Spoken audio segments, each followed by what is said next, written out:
क्या सचिन पायलट का कांग्रेस से हुआ मोहभंग? क्या बीजेपी में जाने वाले हैं पायलट? ज्योतिरादित्य सिंधिया के नक्शे कदम पर पायलट की उड़ान। राहुल के भ्रष्टाचार वाली मुहिम को बनाया मोहरा। गहलोत के पुराने वीडियो दिखाकर अपनी ही सरकार को घेरा।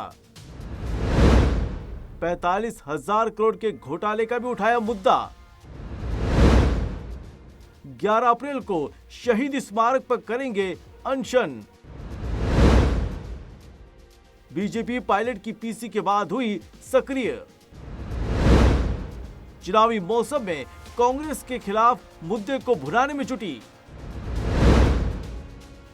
बैठे बिठाए बीजेपी को मिला कांग्रेस को घेरने का मुद्दा। सचिन पायलट ने करप्शन को लेकर अपनी ही सरकार को कटघरे में खड़ा कर दिया है। कमाल की बात तो यह है कि एक तरफ राहुल गांधी अडानी के हजारों करोड़ के भ्रष्टाचार के खिलाफ संसद से लेकर सड़क तक केंद्र सरकार को घेरने में लगे हैं, तो इससे उलट पायलट ने अपनी ही सरकार के खिलाफ एक के बाद एक कई तीर दाग दिए। यहां तक कि प्रभारी रंधावा की नसीहत का भी कहीं असर पायलट के चेहरे पर नजर नहीं आया और अपनी ही कांग्रेस सरकार के खिलाफ जहर उगल दिया। ऐसे में ये कयास लगाए जा रहे हैं कि पायलट कहीं ज्योतिरादित्य सिंधिया के प्लेन में सवार न हो जाए। अब समय आ गया कि हम लोग अपने वादों पर खरा उतरें।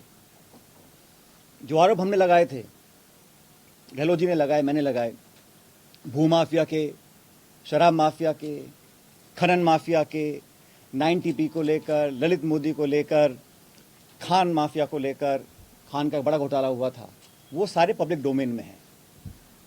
मैंने उनसे आग्रह किया था कि 1.5 साल बचा है चुनाव में और हम लोगों को, कांग्रेस जनों को ये दिखाना पड़ेगा कि हमारी कथनी और करनी में फ़र्क नहीं है। मैंने तमाम जो हमारे स्टेटमेंट्स थे, जो हमने प्रतिक्रियाएं दी थी, जनसभाओं में, प्रेस वार्ता में जो आरोप लगाए थे, वो सब उनको मैंने दिए और उसकी कॉपी मैंने AICC में तमाम लीडरशिप्स को दी कि हम चाहते थे संज्ञान इसका लिया जाए। पायलट की उड़ान आज काफी तेज लग रही थी। वे यही नहीं रुके। उन्होंने कहा कि वसुंधरा सरकार के वक्त विपक्ष में रहते हुए हमने 45,000 करोड़ के घोटाले को लेकर आवाज उठाई थी और ये वादा किया था कि सरकार आएगी और इन घोटालों पर निष्पक्ष तरीके से जांच करवाएंगे, साथ ही दोषियों को भी सजा देंगे। लेकिन ऐसा नहीं हुआ। मैंने सीएम गहलोत को कई बार चिट्ठी भी लिखी, लेकिन कार्रवाई नहीं हुई। चुनाव को लेकर जनता हम पर विश्वास करें, इसलिए करप्शन के खिलाफ एक्शन जरूरी है। इसी को लेकर 11 अप्रैल को शहीद स्मारक पर अनशन भी करेंगे। ज्योतिबा फूले जी की जयंती है, इसलिए मैं 11 अप्रैल को राजस्थान में शहीद स्मारक के ऊपर एक दिन का अनशन करूंगा, इस बात को दोबारा रखने के लिए कि करप्शन को लेकर हमारी सरकार जो कहती है हम कर दिखाएंगे। और एक दिन का अनशन 11 अप्रैल को मैं रखूंगा शहीद स्मारक पर। इस बारे में मैंने जिला प्रशासन को सूचित कर दिया है। अनशन करप्शन के खिलाफ कार्रवाई करने को रखा जाएगा। एक तरफ गहलोत सरकार बड़ी बड़ी घोषणाएं जनता के लिए कर रही है, विपक्ष को भी कोई मुद्दा नहीं मिल पा रहा था, तो वहीं पायलट की पीसी के बाद बीजेपी को चुनावी मौसम में बैठे बिठाए मुद्दा मिल गया है। बैटिंग में माहिर बीजेपी भी IPL के सीजन में पायलट को कैच करने में लग गई है।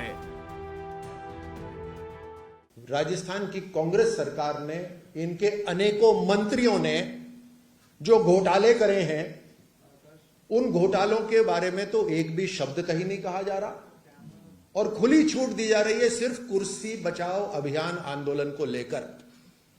अगर एक सफलता कांग्रेस की पार्टी ने या गहलोत साहब ने पाई है तो केवल ये कि उन्होंने अभी तक अपनी कुर्सी बचा रखी। कुल मिलाकर देखा जाए तो आने वाले चुनाव को देखते हुए शतरंज की बिसात बिछ गई है। चुनाव से पहले पायलट का यू टर्न लेना बगावत की ओर इशारा कर रहा है। इसका असर आने वाले विधानसभा चुनाव में भी नजर आ सकता है। वीडियो जर्नलिस्ट जोगेंद्र सिंह के साथ सतवीर सिंह, अमित जोशी की रिपोर्ट। सच बेधड़क, जयपुर।